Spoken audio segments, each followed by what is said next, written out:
it's going to be disruptive, whether it takes 2 years, 3 years, 5 years. Well, it's a challenge that I think has profound implications in the long term.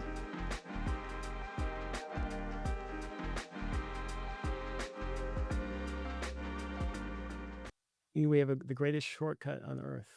Exactly. And that's our fear as well. You have the greatest shortcut to thinking in the world.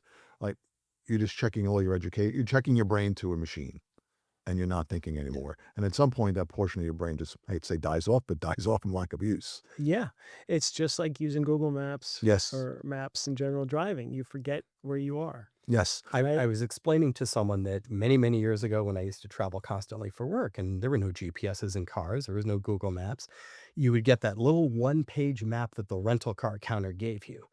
And you had to navigate. You know, I was navigating Chicago or San Diego or whatever city I was in, but you learned. You developed a sense, right? Like I used to study and be like, okay, if I cross this highway or this road, I've gone too far north or west, right? And you would just sort of figure out how to navigate by landmarks and by establishing boundaries.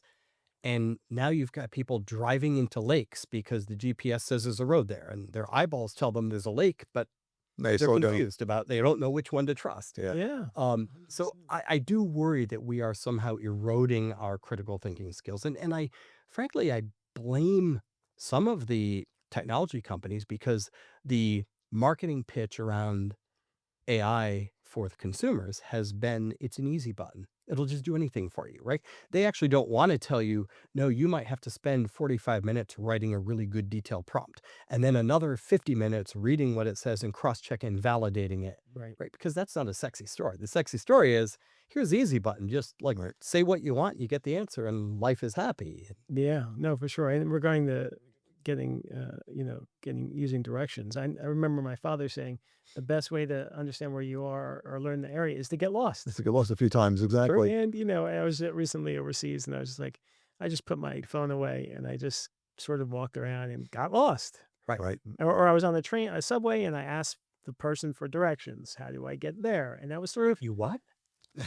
So I actually interacted, and that is one of the wonderful things about traveling is and if you force yourself properly, you can interact. And Yeah. young people don't have any clue what that means, right? Because they're always attached and always, Yes. scared and want help. Yep. But it's the most liberating thing in some ways, and awkward, but also sort of one of the the nicest things about traveling.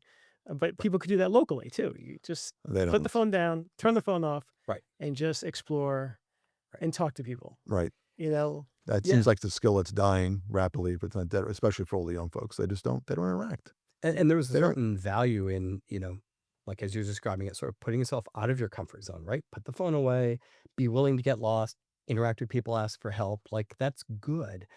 And I think we are very focused on using technology, especially AI, to keep people in their comfort zone. Yeah. Right. As opposed to helping them get out of their comfort zone. Right.